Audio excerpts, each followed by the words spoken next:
नमस्कार दोस्तों, मैं आप सभी का अपने चैनल पर स्वागत करता हूं। दोस्तों, तारीख थी 26 मार्च 2019। उड़ीसा के doctor APJ Abdul Kalam island से एक मिसाइल टेक ऑफ करती है और ये मिसाइल अंतरिक्ष लोअर अर्थ ऑर्बिट में चली जाती है। अब उड़ीसा से लॉन्च हुई ये मिसाइल देखने में तो एक बैलिस्टिक मिसाइल लग रही थी, तो ये मिसाइल भारत ने आखिर किस देश के ऊपर दागी थी? इस सवाल का जवाब आपको वीडियो के आखिर में मिल जाएगा, तो वीडियो में आखिर तक बने रहें। दोस्तों, भारत उन देशों में से है जिनके पास दुनिया की सबसे एडवांस सेना मौजूद है और जो इतनी कारगर है कि किसी भी समय कोई भी टास्क किसी भी कंडीशन में परफॉर्म कर सकती है। फिर चाहे वो इंडियन आर्मी के द्वारा पीओके में की गई सर्जिकल स्ट्राइक हो या इंडियन नेवी द्वारा अरब सागर में मर्चेंट शिप को समुद्री लुटेरों से बचाने के लिए किया गया रेस्क्यू मिशन हो। और इन मिशंस को पूरा करने के लिए भारत ने अपने बेड़े में दुनिया के सबसे आधुनिक हथियारों को शामिल कर रखा है। इन हथियारों को विकसित करने में सबसे बड़ा हाथ हमारे भारतीय वैज्ञानिकों का है और ये हथियार इतने ज़्यादा शक्तिशाली हैं कि एक झटके में किसी भी देश को दुनिया के नक्शे से गायब कर सकते हैं। दोस्तों, भारतीय वैज्ञानिकों ने अपनी कड़ी मेहनत और लगन से भारत को दुनिया भर के चुनिंदा देशों की कतार में लाकर खड़ा कर दिया है। और भारत रक्षा और विज्ञान के क्षेत्र में कितनी ज़्यादा तरक्की कर चुका है, इसका अंदाजा आप इस बात से लगा सकते हो कि भारत ने अगर धरती से एक मिसाइल छोड़ी तो दुश्मन के सारे फाइटर एयरक्राफ्ट और सारी मिसाइलें धरी की धरी रह जाएंगी। दोस्तों, आपको अभी तो ये सब सुनने में थोड़ा अजीब और किसी फिक्शन मूवी की तरह लग रहा होगा, लेकिन मेरा यकीन मानिए, इस वीडियो को पूरा देखने के बाद आप भारतीय वैज्ञानिकों पर बहुत ही गर्व महसूस करने वाले हैं। दोस्तों, भारत के दोनों पड़ोसी देश चीन और पाकिस्तान ने भारत की तरक्की को रोकने के लिए एड़ी चोटी का जोर लगा रखा है, लेकिन भारतीय वैज्ञानिकों ने दोनों ही देशों के बुरे इरादों पर पानी फेरते हुए भारत को विज्ञान और टेक्नोलॉजी के क्षेत्र में ऐसी जगह लाकर खड़ा कर दिया है कि भारत आज के समय में विश्व शक्ति बनने की ओर बहुत तेजी से आगे बढ़ रहा है। और इसी का नतीजा है कि आज के समय चीन और पाकिस्तान भी भारत की सीमाओं की ओर अपनी गंदी नज़र उठाने से पहले कई बार सोचते हैं। दोस्तों, आज के समय भारतीय वैज्ञानिकों की बदौलत भारत इंटरप्लैनेटरी मिशंस को भी आसानी से अंजाम दे रहा है और इन मिशंस को भारत की स्पेस एजेंसी इसरो द्वारा किया जाता है। अब यहाँ एक सवाल जरूर उठेगा कि स्पेस मिशन तो बहुत से देश करते हैं और अमेरिकन स्पेस एजेंसी नासा तो इन सभी कामों में सबसे आगे है, तो भारत की इसरो इतनी ज्यादा इम्पोर्टेंट क्यों है? तो दोस्तों, यहाँ हम आपको ये बता दें कि इसरो ने अभी तक जितने भी मिशंस को अंजाम दिया है वो सभी मिशंस बहुत ही कम खर्च में पूरे किए गए हैं। और उदाहरण के तौर पर अगर हम भारत के चंद्रयान 3 मिशन को लेते हैं, जिसमें भारत ने अपना लैंडर और रोवर मून के साउथ पोल पर लैंड करवाया था और भारत ऐसा करने वाला दुनिया का पहला देश बन गया था, तो भारतीय स्पेस कंपनी इसरो ने ये पूरा कारनामा मात्र 978 करोड़ रुपए में करके दिखाया था। और अगर उस मिशन के खर्च को रूस के लूना 25 जो मून की साउथ पोल पर सॉफ्ट लैंडिंग की कोशिश करते हुए दुर्घटनाग्रस्त हो गया था, उससे कंपेयर करें तो लूना 25 की कीमत 1600 करोड़ रुपए थी। और वहीं चीन का मून मिशन रूस से भी महंगा था। चीन के पहले मून मिशन चैंग ई को लॉन्च करने में 1752 करोड़ रुपए का खर्चा आया था। और यहाँ पर नासा के मून मिशन की बात करना तो बेकार ही है, क्योंकि उसका खर्च इन सभी मिशन से बहुत ज्यादा था। अब दोस्तों, यहाँ पर ये बात सबसे ज्यादा इम्पोर्टेंट है कि भारत न सिर्फ धरती पर अपनी स्वदेशी तकनीक के जरिए अपनी ताकत का प्रदर्शन कर रहा है, बल्कि स्पेस में भी अपनी स्वदेशी टेक्नोलॉजी से मून और मार्स तक भारतीय तिरंगे को पहुंचा रहा है। अब दोस्तों, आप ये सोच रहे होंगे कि आज हम अंतरिक्ष के बारे में इतनी ज्यादा बातें क्यों कर रहे हैं, तो उसका कारण है आप तक एक मिशन की जानकारी को पहुंचाना। एक ऐसा मिशन जो भारत ने किया तो आज से 5 साल पहले था, लेकिन आज उसकी ताकत के आगे चीन और अमेरिका देश कांपने लगते हैं। दोस्तों, क्या आपने यहाँ पर एक बात नोटिस करी कि यहाँ हमने चीन और अमेरिका कहा, ना कि पाकिस्तान का नाम लिया? वो इसलिए क्योंकि आज हम जिस मिशन के बारे में बताने जा रहे हैं उससे आपको भारत के आगे पाकिस्तान की औकात क्या है ये भी पता चल जाएगी। जी हाँ दोस्तों, आज की वीडियो में हम आपको भारत द्वारा किए गए एक ऐसे मिसाइल टेस्ट के बारे में बताएंगे जिसके सफल परीक्षण के बाद भारत उन 4 देशों के एलीट ग्रुप में शामिल हो गया था जिनके पास ये टेक्नोलॉजी मौजूद है। दोस्तों, अब तक तो आप समझ ही गए होंगे कि हम किस मिशन के बारे में बात कर रहे हैं। अगर आप ये सोच रहे हो कि हम मिशन शक्ति के बारे में बात कर रहे हैं तो आपका सोचना बिल्कुल ठीक है। तो आइए जानते हैं भारत के एंटी सैटेलाइट मिसाइल के बारे में। लेकिन वीडियो में आगे बढ़ने से पहले अगर आप यहाँ तक वीडियो को देखते हुए आ गए हैं और आपको वीडियो अच्छी लगी है तो वीडियो को लाइक, शेयर और चैनल को सब्सक्राइब करना ना भूलें।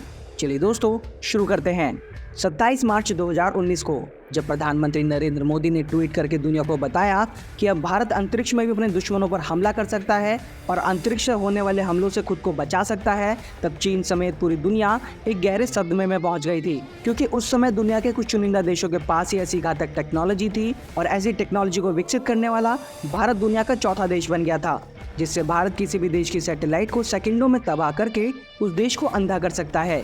दोस्तों, भारत ने इस ऑपरेशन को मिशन शक्ति का नाम दिया था, लेकिन दोस्तों इस मिशन शक्ति को पूरा करना इतना भी आसान नहीं था और इसकी तैयारी के लिए DRDO बहुत पहले से काम कर रहा था।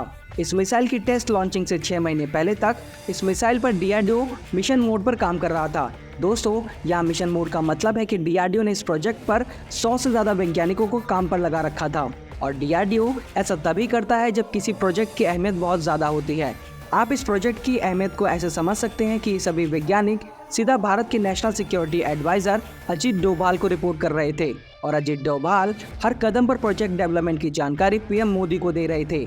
इस प्रोजेक्ट को इतने गुप्त तरीके से पूरा किया गया कि भारत के पड़ोसी देशों को इस बात की खबर तक नहीं लगी और आखिर में भारत ने पूरी दुनिया को सरप्राइज देते हुए ये ऐलान कर दिया कि भारत ने स्वदेशी A-SAT सैटेलाइट से अंतरिक्ष में 350 किलोमीटर की ऊंचाई पर मौजूद पुराने और बेकार सैटेलाइट को निशाना बना लिया है। और जैसे ये खबर चीन के कानों में पड़ी तो उसकी तो सिट्टी पिट्टी ही गुम हो गई। चलिए दोस्तों, अब जान लेते हैं कि ये एंटी सैटेलाइट हथियार कितने प्रकार के होते हैं।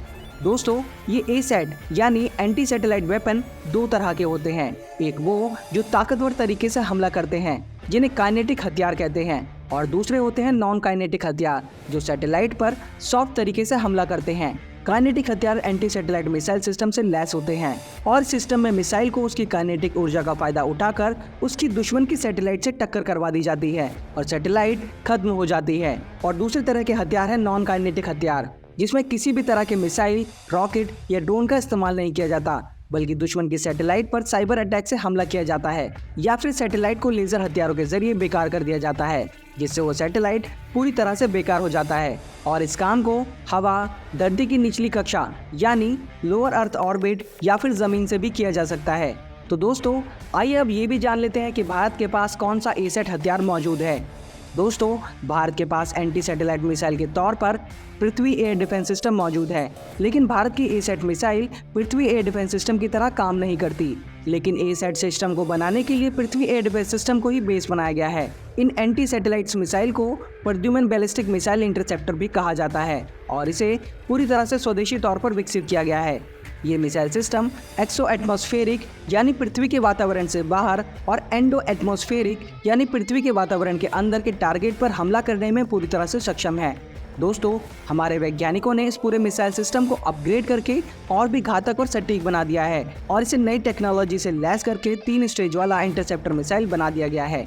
और ऐसा बताया जा रहा है कि भारतीय वैज्ञानिकों ने इस A-SAT मिसाइल की रेंज 2000 किलोमीटर ही रखी है, क्योंकि सभी देशों की ज्यादातर सैटेलाइटें इसी रेंज में होती है और अर्थ के सर्विस से 2000 किलोमीटर तक की ऊंचाई को ही लोअर अर्थ ऑर्बिट कहा जाता है। और दोस्तों, अगर इन मिसाइलों की स्पीड की बात की जाए तो इनकी स्पीड 1470 किलोमीटर प्रति घंटे से 6126 किलोमीटर प्रति घंटा तक हो सकती है। लेकिन दोस्तों, भारतीय वैज्ञानिक इतने पर ही नहीं रुकने वाले हैं। वे इस मिसाइल को और भी ज्यादा घातक बनाने पर निरंतर काम कर रहे हैं। पर दोस्तों, भारत पहला देश नहीं है जिसने ऐसे हथियारों को बनाकर अंतरिक्ष में घूम रही सैटेलाइट को मार गिराया है, बल्कि इसकी शुरुआत अमेरिका ने ही की थी और उसके बाद सोवियत संघ ने ऐसी मिसाइलों को बनाया था। और अब तक सिर्फ 4 देश ही ऐसी मिसाइलों को डेवलप करने में सक्सेसफुल हो पाए हैं, जिसमें भारत, अमेरिका, रूस और चीन शामिल है।